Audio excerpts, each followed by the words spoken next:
I am Madison and welcome back to my channel, Mad Crafty. So today is my first Cricut craft tutorial ever, and I'm gonna show you how I made this. As you can see, this is my take on a How the Grinch Stole Christmas wreath. Before I show you how I did it, I just want to say two things. Number one, I purchased these SVGs off of Etsy.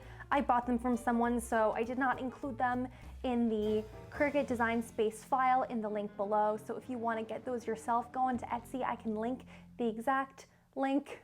And of course, if you have any kind of question about this wreath, just type it in the comments below and I will get back to you as soon as I can. Now let me show you how I did it. For this wreath, I used a lot of green cardstock and a good amount of other bright colored cardstock.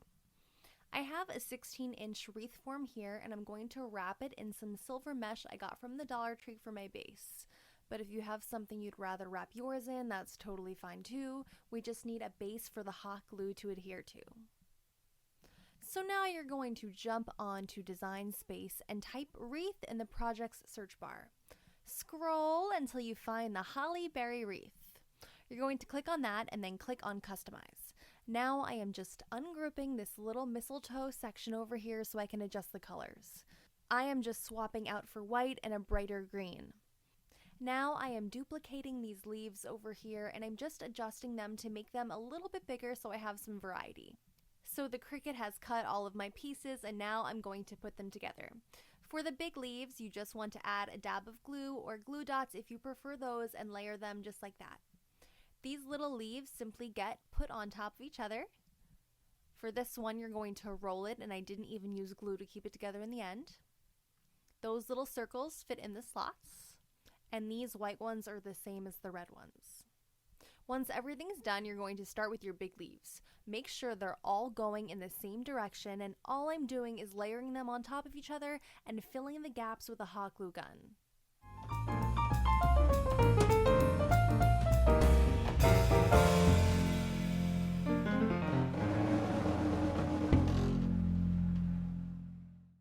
I am all done with my base, so I'm going to hop back onto Design Space and I'm typing in 3D holiday houses. I chose these, which are included in my monthly Design Space fee, but you can really pick whatever houses you wanted. So now we don't need all of these parts because I'm not making actual 3D houses, although that would look cool. I just didn't have the patience for this one. So I'm going to delete the white parts and the little squares, and I'm just leaving the ones with the windows and then the non-window piece so that I can use that back piece as the lights in the house. So I'm just going to adjust all of them quickly here, same way as I did on the first one.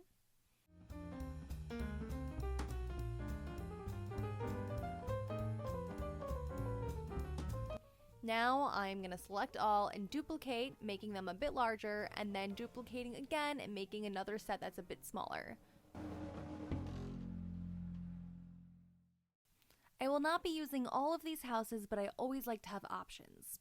So they're all cut and you can see that our yellow light backing fits perfectly behind our house, but I am not going to adhere them all together just yet. I am first mapping out where I want my houses, especially since I'm not using all of the ones I cut.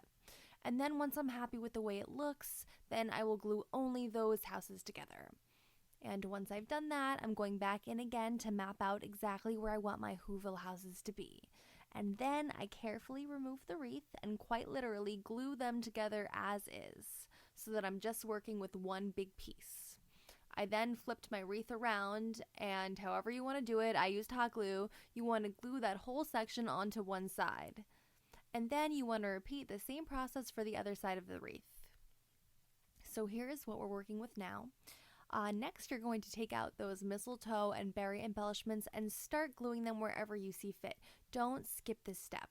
These add such dimension and texture to the paper wreath. I used hot glue for this step as well. Now, I didn't add embellishments at the very bottom because I'm going to put my Grinch banner there. So if you want to do that as well, skip the bottom half of the wreath. Now it's time to get Grinchy. I actually bought these Grinch SVGs off of Etsy, so I will attach the link in the description box below if you want to purchase them as well. I made the Grinch as big as I possibly could using the slice feature. There are a lot of YouTube tutorials on how to do that, and I'll attach the one I watched that helped me out. The reason that I'm not going to give you the exact dimensions is that I know that people use different size wreaths. If you would like exactly what I used though, just comment below and I'll be happy to help you out. For my banner, I used this one from the Robin Bob wreath, and I made it as big as possible. It's almost 12 inches long. And once that was cut out, I used these Grinch letters that came in the SVG folder I purchased because they're so Dr. Seuss-ish. You could use any Cricut font for this though. So I created a black cutout of the Grinch layer and then I put the green letters on top to make it pop. So now you will see that I am a big believer in no one sees the back, and that's only when I'm making projects for my home, not when I'm giving a gift. So the back is gonna look a little bit messy, but here we go. So I take a wooden skewer and I'm gonna use it to keep my Grinch and banner stable, because then I can just stick it in the mesh. I do this so that it's temporary. I may want to add another character or just take the Grinch out completely and use the simple green wreath for a different project, so that is why I do it this way. If this is going to be a forever piece for you, I would think of a craftier way for you to keep it down packed. And for my very last step, I used my print and cut feature and cut out more fun Who's and Cindy Lou Who and Max, and also some snow for the tops of the houses and some candy canes to make my wreath even more Grinch themed. But that's also not necessary at all because I also think it looked good when it was simple with just the Grinch. Merry Grinchmas! That's it. Thank you so much for watching. If you enjoyed this video, I would love if you gave it a thumbs up and considered subscribing to my channel to see more crafts. You can find me on Instagram at madcrafty, and I will see you soon.